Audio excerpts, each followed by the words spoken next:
பூர்ணாவின் குழந்தைய இன்னைக்கு பார்க்கும்போது எனக்கு வந்து I was very mood actually. அந்த குழந்தையுடைய காலை நான் தலையில் எடுத்து வச்சுக்கலாம்.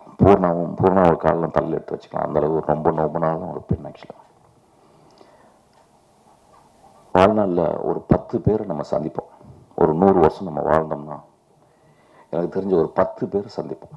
அதுவும் பெண்களில் ஒரு 3 பேர் சந்திப்போம். அம்மா, தங்கச்சி, மனைவி, அதெல்லாம் தனி, மகள். அதுக்கப்புறம் வேற ஒரு மனுஷி ஒருத்தி வருவோம். அந்த மனுஷி வந்து நம்ம வாழ்க்கையில் வந்து ரொம்ப அன்பு கொடுப்போம்.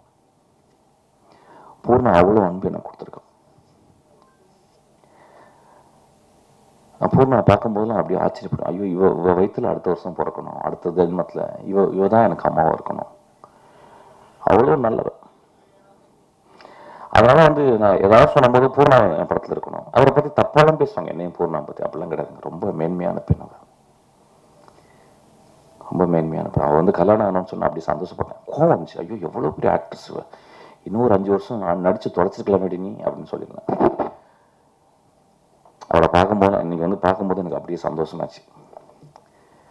அவர் கல்யாணம் பண்ணவும் அங்கே போயிட்டு துபாயில் போய் கல்யாணம் பண்ணியிருக்கேன். இங்கே இருந்தாலும் போய் அப்பப்போ பார்க்கலாம் ஆக்சுவலாக. ஒரு எக்ஸ்ட்ரானரி ஆக்ட்ரஸ். அந்த ஆக்ட்ரஸ்னால் எங்கேருந்து வருது அப்படின்னு நான் பார்க்குறேன். எங்கே ஒருத்தனை ஆக்ட் பண்ணுறாங்கன்னு பார்க்குறேன். இங்கிலீஷில் ஒரு டெஃபினேஷன் இருக்குது ஆக்டிங்க்கு வந்து. Living truthfully in an imaginary சிச்சுவேஷன்றான். கற்பனையான ஒரு உலகத்தில் நீ நிஜமாக வாழணும், அதுதான் ஆக்டிங் அப்படின்றாங்க. அது எங்கே நிறைய பேர் ட்ரை பண்ணுறாங்க, நிறைய பேர்னால பண்ண முடியல. ஏன்னா ஏதோ ஒரு வகையில் மனசில் இருந்து இந்த சீனை நான் கரெக்டாக பண்ணிட்டேன்னா, இந்த சீனை வந்து சூப்பராக பண்ணிட்டேன்னா, இந்த சீன் பண்ணும்போது மூக்கு அப்படி ஆட்டிட்டேன்னா, உதற ஆட்டிட்டேன்னா ஆடியன்ஸ் கை தட்டுவாங்களா அப்படின்னு பார்க்குறாங்க. சில பேர் நடிக்கும்போது அப்படியே மறந்துடுறாங்க சுயத்தை. அந்த சுயத்தை மறக்கிறவங்க எல்லாமே ஒரு பெரிய ஆக்ட்ரஸ். அந்த மாதிரி சுயத்தை மறக்கக்கூடிய ஒரு ஆக்ட்ரஸ் வந்து ஒரு ஆக்டர் வந்து நான் பூர்ணாவை சொல்கிறேன். சவரக்கத்தை எழுதும்போது எங்கள் அம்மாவை எக்ஸாக்ட் அம்மா வச்சு தான் எழுதினேன். அவங்க மலையாளம் பேசுகிறவங்க, தமிழ் பேச வர்றது. அம்மாவுடைய ஸ்லாங் ரொம்ப ஸ்ட்ராங்கான ஒரு ஸ்லாங், ஒரு ஆக்சென்ட்டோடு வர ஸ்லாங், ஒரு காரைக்குடி ஸ்லாங். அது தம்பி போய் சொல்லி கொடுத்தான். 35 நாள் பூர்ணா ப்ராக்டிஸ் பண்ணிகிட்டே இருந்தான். அதுக்கப்புறம் அந்த படத்தினுடைய டப்பிங்கை நான் பூர்ணாவே பண்ண சொன்னேன். அந்தளவு ஒரு டெடிக்கேட்டட் ஆர்டிஸ்ட். அதனால் அந்த டெடிக்கேட்டட் ஆர்டிஸ்ட் எப்பவுமே கூட இருக்கணும்.